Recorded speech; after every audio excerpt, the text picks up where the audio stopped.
Tessa Jowell, Crispus Kiyonga, thank you so much for being here. Between the two of you, what, about 35 years in government, which is an extraordinary record. And I wanted to talk to you about this issue of leadership in government. Clearly people recognize you as leaders, but we hear that leadership is an acquired skill. And I want you to tell me whether you think you are inherent leaders, whether you have natural attributes that you've brought to your job, or whether indeed you have acquired the skills of the game over time. So do you want to answer that first? I think I became better at my job the longer I did it, and I remember Tony Blair always said that after he'd been Prime Minister for 10 years, he thought he was properly qualified and experienced to be Prime Minister. And I know exactly what he means. And one of the pleasures of looking back on my leadership responsibilities over the 13 years that we were in government is reflecting on how much I've learned. And what I love now is handing that on to the next generation of young leaders coming up. But you sort of don't know how much you learn, and you don't know how much you know as a leader in politics, because it is regarded as a sort of instinctive craft rather than a discipline which you learn and improve. So I think I brought to politics the fact that I stood for election at all in the first place. I brought certain qualities of belief and passion, and I think a sort of convinced belief in the power of politics to bring about change. But I don't think, other than in the most theoretical sense, when I was first elected, I saw myself as a leader. Crispus, assuming that you would reflect similar views, that your skills have been enhanced with the experience, what do you think is the most singular leadership attribute that you bring to your job after all these years? I think in my case, I've been driven most by mission, right from my young days, even before I finished school. I had a sense I wanted to help more people. And even when I became a physician, I had a feeling that this was inadequate. A physician, I could help a patient, I could help 100 patients, but I saw many more people out there in the population that needed help. So I come in with real passion to help. I had a feeling there were problems in society that needed to be fixed. So at every stage, I've had some kind of crude targets. I want, for example, my first job was in marketing, although I'm a physician, to pretend over marketing exports of coffee from my country and cotton. And so my first drive was, we must earn so much money, and we must move the coffee at the lowest price. But I think the second attribute was my capacity to listen to people I believed were better endowed technically. Listen to them, but critically. Sometimes they will tell you, oh, this can't be achieved, and I would disagree with them. They are technical, but I would say, no, we can achieve this, and even much faster. So I think looking back, first was my early on ambition in life to help people. Second, some impatience. I had some level of impatience. I wanted results quickly. But thirdly, to know that I had limitations. I should listen to people. If I find they are right, I go their way. But most of the time, I thought the people I was listening to were slower, and I could change things. And I'll give just 3 small examples before I went into the health sector. The first case when we took government in 86, the whole structure in Uganda was broken down. You had not enough power to process coffee. You had to do it by generators. So these chaps would tell me, we can only do so much bales, so many bales of cotton, can only do so many tons of coffee. And they would tell me technically, this machine can only do so much. And then I say, well, but you can work at night. And they would realize I have an argument. So that was one case. The second case was when we implemented a change in our tax system, the administration. It used to be a department in government, and we moved on to a revenue authority, autonomous organization. The British government had helped us to do a study, very well done study, how we could change the system. And they told me we had to do this over 3 years. Yeah. But I had met my colleague from Ghana at a World Bank meeting. And Ghana was doing, in sub-Saharan Africa, the best in revenue collection. And I said, how did you do it? He said, just go and talk to your president, ring my president. He will send you the man who has set up our revenue authority, and then he will get you going. So I go back to the consultants. They tell me how we must go over 3 years. But because of what my colleague had told me, I said, no, we can do it faster. And eventually we got this Ghanaian in, and we moved. And these have all been durable benefits? They've been sustained? Yes, absolutely. In the case of Revenue Authority, it remains our biggest tool to improve our tax, and we've mentored our neighbors. And you would say that's part of your legacy? Yes. I recall back and I said I helped with this. So that'll be on your gravestone. This has just prompted me in two things. I mean, first of all, I was a psychiatric social worker and a clinical therapist before I became a Member of Parliament. And my reason for going into politics was exactly the same as Christos. I felt that there was a lot that I could do to help people individually, just as Christos with his patients, but actually the big solutions to the problems in the lives of the people that I was working with were solutions that lay within the power of politics and government. Poverty, discrimination, better treatment in the case of people with long-term mental illness. But I think that what that early professional experience gave me, and perhaps also Christos would agree with this, is an ability to look at what's happening on the ground and have a pretty instinctive sense of the degree to which that has broader strategic application. And in the light of some of the discussions that we've been having about the importance of ministers, politicians knowing what's happening on the ground, that's, if you like, a bit of early experience and personal approach, which I've always found very valuable. Of all the many things that you've accomplished during the time that you've been in government, is there one particular piece that would be the headline on your legacy? Oh, well.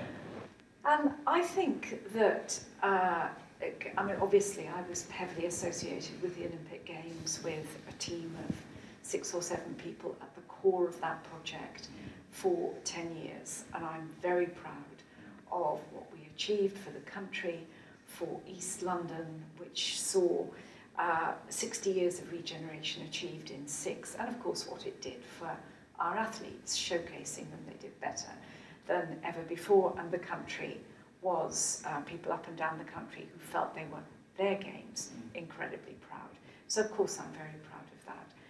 I also, at the beginning of my time as Minister for Public Health, set up what's called the Sure Start programme, which was very heavily drawn from other early nurture programmes. And the central question was, how do we mitigate the disadvantage that children from poorer families, born to mothers who have great ambition about wanting to be good mothers, but are fragile in their confidence about what their babies need. And so Sure Start was a national program intended as a nurture program to reinforce that sense of confidence in new young mothers. And it has become one of the national untouchables, except some of the centres are closing and so forth. It was translated... Due to reduced funding. Reduced funding, exactly, and the degree of delegation to local authorities who have to decide what they're going to spend on at a time of retrenchment.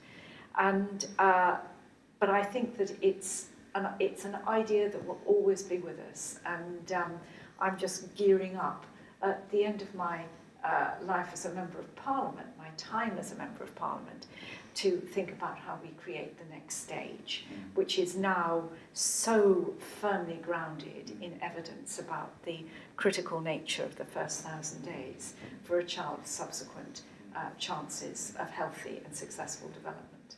The challenge of sustainability and creating durability to initiatives that you set in motion is a difficult one, and oftentimes it depends on building broad coalitions within government, but also outside of government, which requires a particular skill in its own right.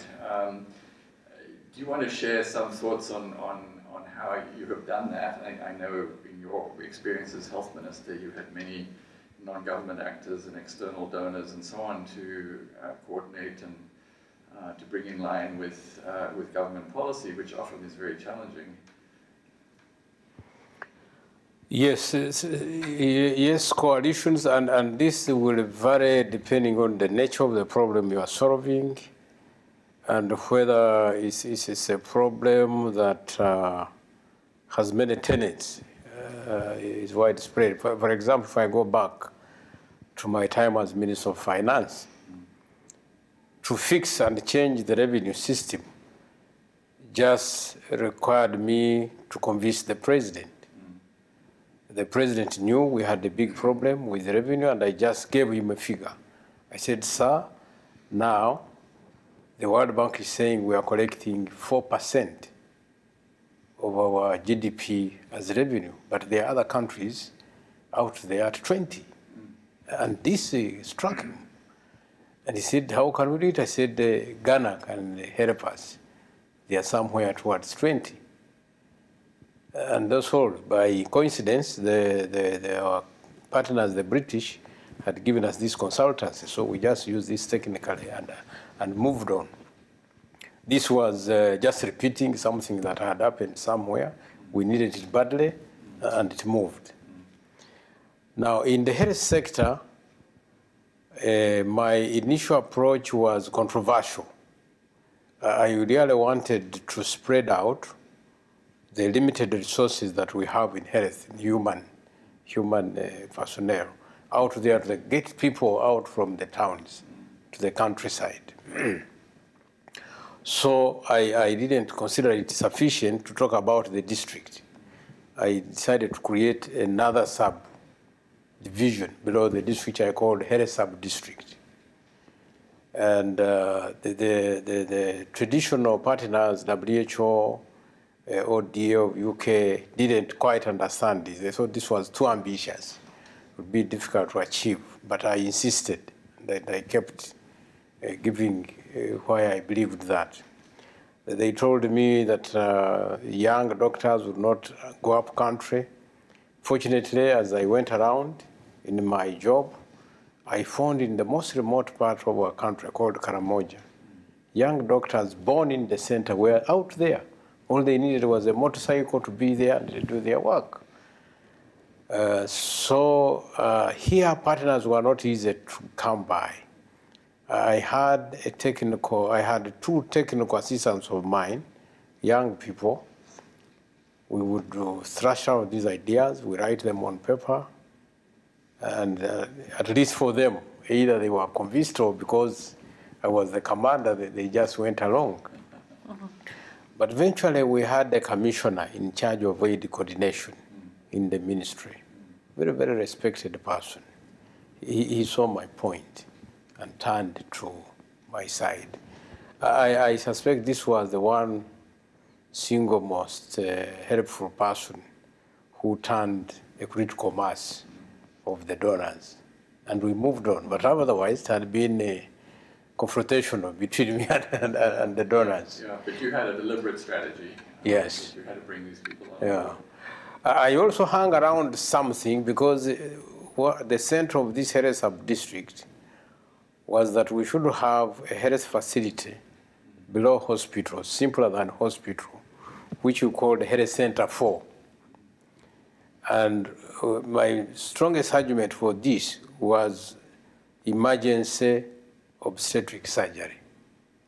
Because this hospital on the average was serving a radius of about 100 kilometers. They said, how are you going to deal with these women? Right. At least if you put this young doctor there, give him basic skills, that appealed to many people.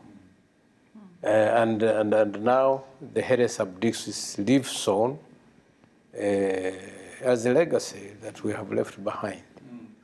If people see this. And Tessa, how do you motivate the recalcitrant? Oftentimes one of the biggest obstructions to a minister achieving his or her goals is the civil service. Because they're professional, they're there, they see ministers come and go, and they think, well, you know, she has bright ideas, why should we bother? She'll go away in a year or two. Well, I think that there are two ways of doing that. I mean, first, I think is the presumption that actually in public service, people want to do a good job and they want to be part of something which is exciting and successful. And so if you start with that presumption, you get a lot of those recalcitrants who kind of think that being on the inside of the tent, which is driving forward new ideas and change, is a better place to be. You'll never win everybody. And some people, you've just got to let go and suggest that they might move to another department or another part of the department which is less critical to the policy that as Secretary of State, as the Minister, you're driving forward. So I think that is, and certainly I can look back on my time in government and say that there were policies that were greatly helped by people who started off by being very negative. I thought you were going to ask me about colleagues, and I do think it's really important to build good relationships with your colleagues. You don't all have to like each other, but you have to have functional relationships, and you have to be able to call on that functional relationship to do your job. It's like a personal coalition. Yeah, exactly. Yeah. And I think that one of the ways in which you can bind that coalition together is to give people a sense who may be hostile for whatever reason, that there's something in it for them being part of this coalition. So that comes to what it often in politics is seeing success as a zero-sum game. That because I'm doing well, you're complete rubbish and you're going nowhere. And if you step back from that presumption, see things more in the long term, see the benefits of building shared credit and shared pride of association. It's a very powerful, informal way of building stakeholder loyalty beyond just what may be functional or institutional. You both obviously have enjoyed and continue to enjoy the confidence of your bosses, the Prime Minister in your case, the President in your case. Your record clearly is one reason why that would be the case. Are there other reasons that you could think of why that alliance has held fast over so many years? I think there is a great glue that's established through unconditionality, thick and thin, and delivering some hard truths, but in a kind way. I think that, and also being empathetic doesn't mean you're not tough. And I think that developing emotional intelligence in government is one of the ways in which you reinforce those relationships, because you're likely to describe things in terms that others may be. You can tell him things that he doesn't want to hear. In a way that he will listen to. Yeah. That's the critical thing. I mean, you can go to the papers and brief the papers or tell your colleagues that he or she is useless, but the most constructive thing is to talk to them, talk to the Prime Minister, talk to the leader, talk to other colleagues, and tell them what you think. Ministers are often very reluctant to give the President bad news. How do you manage that? No, I think myself, the commonality between me and my president is that we are ideological at one. Our ideological beliefs are the same. Our sense of mission are the same. So, for example, I don't know if this is a good example. We got attacked by Ebola in one part of our country. Oh, yes. Yeah. Before we had said that time we didn't have capacity in the country, laboratory capacity to test. So we had to send samples, I think, to the US or South Africa. So they told me the signs, what had happened, about 200 kilometers away from town. You were Minister of Health at that I was Minister of Health, and I had to pick the phone and tell him that there is a problem. It's likely to be Ebola, you know, and we discussed this. Another incident was I was head of the political department, like a secretary general of a party, and we had set out to register our membership. But somehow the system did not work as well as we thought. We knew roughly we had like 6 million supporters. The books were not coming back properly, and we had to make an estimate. We were around 3-4 million. I'll tell him, you know, this is the reality, this is the numbers we have in our arms, but it may not be reflecting our full support. The system was inefficient.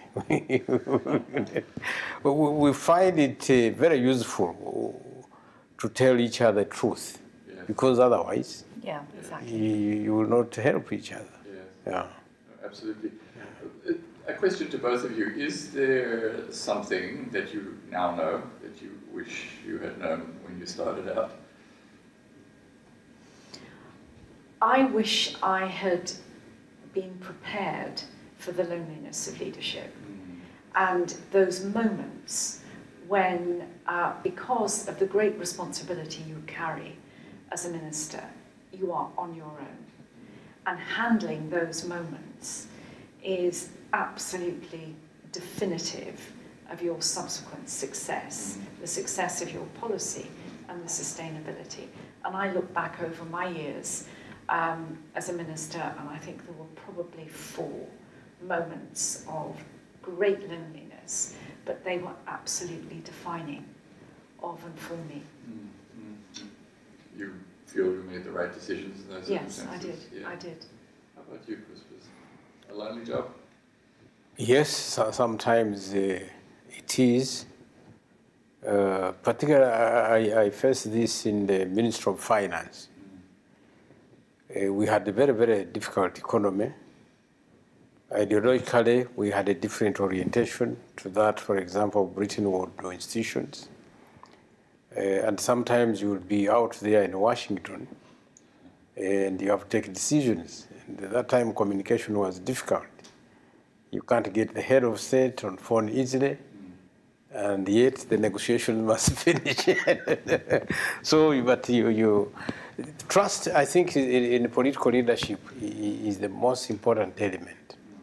Trust between you and your leader, so that you understand each other, even if you are going to make mistakes. You did your best, this was your best estimate, he took that decision, even if it turns out to be wrong. Your leader will appreciate that this was human, and you are in the course of trying your best possible. Yeah. But in terms of, I don't know, maybe in the UK it would be different. My colleague with a different background in a much more developed setting.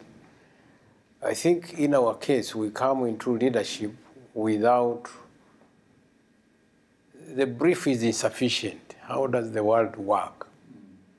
You know, who is the World Bank? Who is the IMF? Who is the WHO?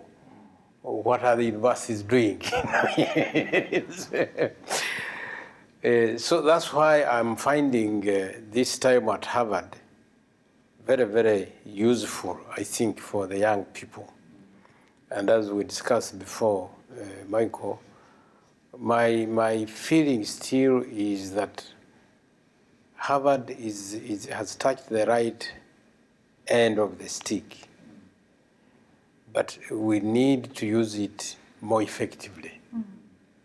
You know, I'm out here for the first time with my colleague, the current Minister for Health, but when I scatter not only our country, our neighborhood, in the region, I see problems which are soluble. And I think more interaction like we are having here with many more colleagues out there in the field could easily have a multiplier effect. I think so that this briefing is improved. I think thinking of ways of sharing this experience in a continuing way and in the kind of real-time, real-life situations of our ministerial offices is also, I'm not any longer a minister because my party lost the last election, but I feel, I recognise acutely the value of sharing experience with people who are going through similar moments of pressure. Yeah, I hear that so often. Ministers talk about the loneliness, but they also talk about the crowds that they have around them. You're forever surrounded by people telling you what to do, and the opportunities for you to step back from that and to actually think for yourself are also and rare. That's obviously the value of this time for serving ministers. Exactly, and to take you know, a reflective perspective on some of those problems, which are indeed soluble, but when they're crowding you in every day, seem too big to solve. Yeah, I think first you must have ambition.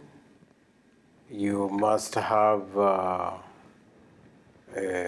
sense of prioritization and also confidence.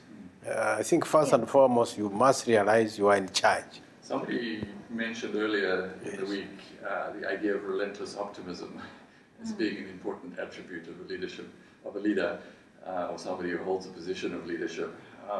Which isn't to say that everything's going to work out, but you've got to believe, you've got to have the confidence to believe that it will work out.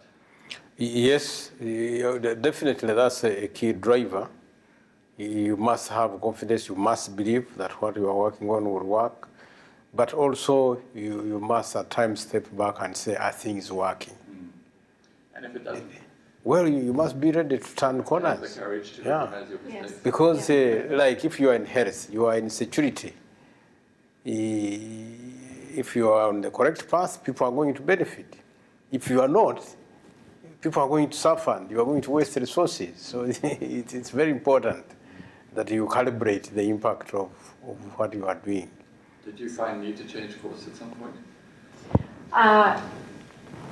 Yes, I did, and you know, I look back now on things that I might have handled differently with the benefit of hindsight, and there are some things which I handled, as it turns out, I handled well and properly, but I didn't feel I was guided by wisdom or my own certainty.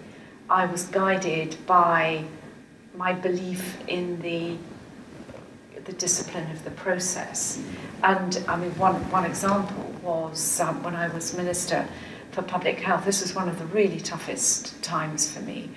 And doubt was cast in the Lancet on the safety of the triple vaccine, MMR, which is given in 2 doses to young children.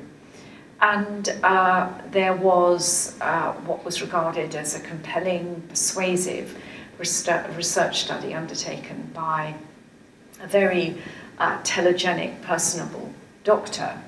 His claims were subsequently proved to be fraudulent, but there was a great furore which saw immunisation rates drop dramatically.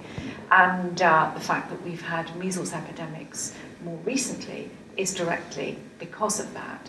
And this man managed to galvanise a lot of media support as well, which was media support acting as anti-establishment, anti-conventional wisdom, but it did profound damage. Yeah.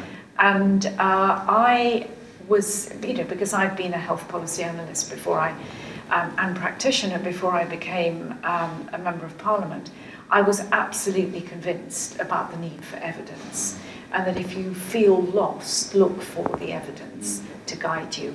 And there was no evidence about the risk, no serious evidence about the risk of this vaccine. And so I put together 2 things, building it very publicly, a consensus of clinicians, not politicians, but a consensus among clinicians flown in from all over the world, and in the absence of contrary evidence, to maintain the immunisation programme. I did that, obviously, I took the decisions, but heavily guided by the Chief Medical Officer. And they turned out to be the right decisions. But I remember going on holiday in August 15 years ago and thinking, I've made it clear that the immunisation programme must continue. And if I'm wrong, there will be children who will suffer the consequences for the rest of their lives. So it was a heavy burden and a heavy moment. Yeah. But if you're a Minister of Public Health, that's what you're paid to do. Yeah. You're Minister of Defence right now. I'm sure you have many heavy moments. Yes, that's true. We are in very risky situations. We are in Somalia. We are in South Sudan. We are in the Central African Republic. But as I said before, the sense of mission, the ideological orientation. If you look at terrorism has no boundaries. Yeah. And it's better dealt with where it is. So, for example, we are in Somalia, because if we didn't go, it would reach us. Exactly. It would reach us and make more damage in the region and beyond. But also there is a sense of confidence. We fixed our own security situation, which was not terrorism, but almost as difficult. So we knew for as long as our procedures were kept wherever we are, we would minimize risk to ourselves, but make a difference. And indeed, as it is now, Somalia has been recreated. There are still problems, but massive progress has been made. But yes, it's a very difficult situation. There are people's children there. A number of them get injured, some die, and you have to be accountable. You have to explain to the population, but also keep up the sense of mission. This is something we must do. Right. Right. It's a heavy burden. Yes. Well, we have a short time, and it's been an absolute pleasure talking to both of you. Thank you very much. Thank you.